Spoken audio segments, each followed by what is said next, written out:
balls lifting up. It's all those hairs.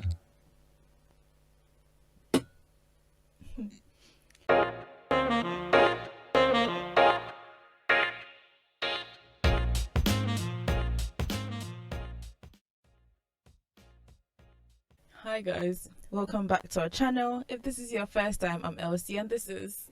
Dominique. You look like you forgot your name for a second. No, I was just thinking, even if it isn't anyone's first time watching, we're still Elsie and Dominique. We have not been changed since the last time. Well, today we're talking about, well, I would say a very important topic. I feel like I say this all the time, like, oh, we're talking about a very important topic. Yeah. But I do think it's a very important topic because it percolates into all aspects of life. Wow. Today we're talking about foundations. Right. Yes. Now, well, I want to ask you, why do you think that foundations are important? I mean, for house foundations. Any kind of foundations. Wow. Well, if you haven't got a foundation strong, I'm thinking of a house foundation, but as you say, it goes to anything. Yeah. If the foundations aren't well made, secure, strong, whatever, then the thing which is built on top of them is not going to be very strong or safe or secure.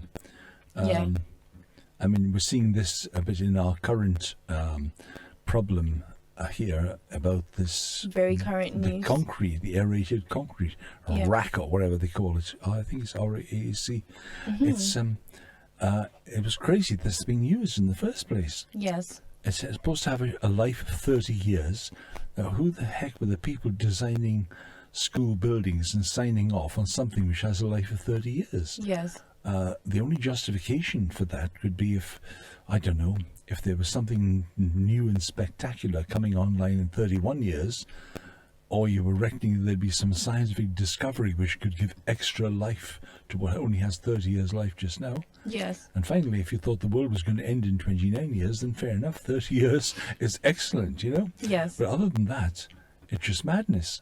Yeah. It's different to something which can be replaced inside a school or a building afterwards, but if it's part of the actual building, Yeah. wow. But yeah, I mean that's the current sort of buzz thing about About things being foundation. badly built, badly founded. But of Yeah. course, it affects every area of life. Relationships, of course, very, very, very much. If Yeah. there's no good foundations there. Topic. No, I was thinking, now it's just because you mentioned the RAAC, Yeah. the RAAC conversation. Yeah. And I was just thinking that actually reflects on every aspect of life, like when it comes to foundations, because the people who put up these buildings knew that it will come crumbling in 30 years. Right. And in certain areas of our lives, and then you mentioned relationships, and it doesn't even have to be like romantic relationships. It could be familial relationships, or like just friendships. Whatever decision you're taking today, whether it's in your life or in your relationship with other people, Yes. maybe you should think about what the repercussions would Well, be yeah, it has, you say, it has repercussions. in There the are future. everything, you know, it really does have consequences, Yeah. good or ill. Now, just imagine that if people were actually to sit down and think about that first, okay, there'd be a lot less bad decisions made, that's for sure. Yeah.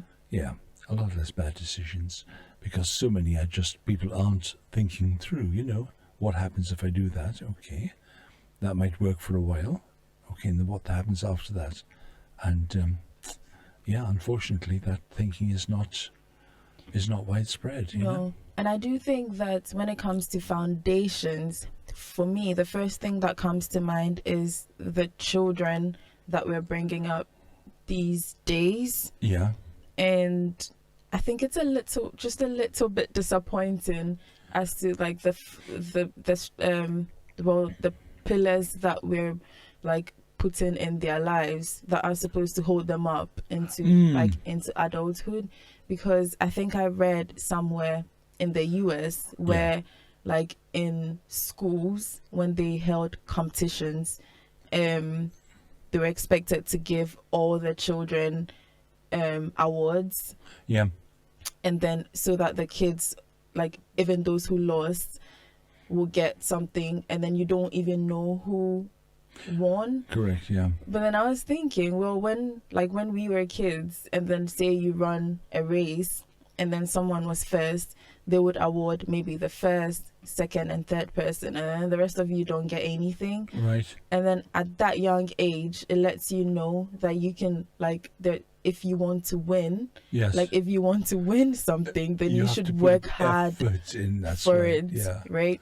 But then I feel like that, so then if you're instilling that kind of thing in a child, then there's no reason why they should work hard. Because if I'm going to get an award anyway, then why should you put the effort in? What's the difference? And unfortunately, as you see in the context of a school race, you think, okay, every child's got a smile on their face, they've all received a little prize, but it's not helping prepare for life. No. Because unfortunately, or for whichever way you look at it, life is not like that.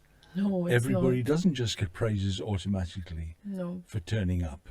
No. You know, there has to be, and of course, we know this really when we look at sports teams, when we look at anything else, there is, and it's right that there should be winners. But unfortunately, as some people would say, the fact that they are winners, it means that there are losers as well. Yeah, and it's okay to lose, right? Like, and that also is a life lesson. Yeah. Because we have to learn to lose sometimes.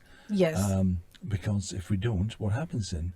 We're either going to be totally insufferable psychopaths. We're going to commit suicide because we can't bear any kind of failure, which in actual fact some people do. Yes. You know, it's... Yeah.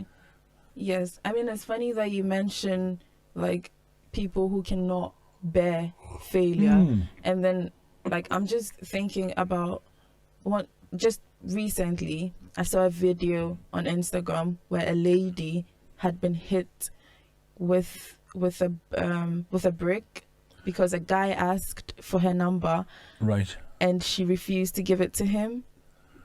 So the guy actually, like, it she couldn't, like, it had affected her eye and she was almost going blind. Wow. Which is, like, I'm just relating it to you saying people who cannot suffer failure, because then that's how it starts. Like, as children, when your parents, like, just train you in a way that you get anything you want, and your parents cannot say no to you, which is not life. Like, you get no's like all the time in life. It could be in your job or in, like, whatever application that relationships you can get no's in relationships as well. Like, there are a lot of guys who cannot take no's, and I know I say guys, but, like, it's even worse with ladies, because a lot of ladies are just used to being able to get not getting no's when it comes to guys, just because a lot of guys do not have standards. but then, like, it's okay for people to, like, to say no to you. And I do think that, like, as parents, we do have a responsibility to train up our children in such a way that they know, like, to prepare them for life. Like, you're speaking as a parent now. No. I know, I'm just teasing you. Just for the record, she is not a parent. I am not a parent. Well, we have come to the end of our program. Do you have any last words on this topic? Last word, foundations. Oh my gosh. Where would we, I mean, we know where we started. Where would you finish with this? And looking at every single aspect of your life and see, is it built on something solid? Yes. Is your relationship something solid? Of course. Has your house got good foundations? Has your expectation as to what you're going to do in life, Has that Yeah. got a foundation? Yes. There's no use thinking I can do everything is open to me. Sure, everything might be open to you, but to within your capabilities and the willingness that you have to push yourself in that direction. Yeah. Otherwise, no, it's not. I mean, I'm probably, despite whatever I might think, I'm never going to sort of be a prima ballerina, You never know. Well, it would take probably more effort than I'm willing to invest. Not to mention yeah. an awful lot of pain and surgery, but never mind. Yeah. So, So yeah. we've come to the end of our program. And if you've watched to this point, I am guessing that you're enjoying the program. So kindly like, comment, subscribe. Share. And until next time, it's bye for Bye now. for now. If you like this video, kindly like, comment, and subscribe. You can also find us on other social media platforms, on Twitter at Talk with Tony and on Instagram at talkwithtony.live. Don't forget, live, laugh, and most importantly, love. Watch out for the next video. It's bye for now.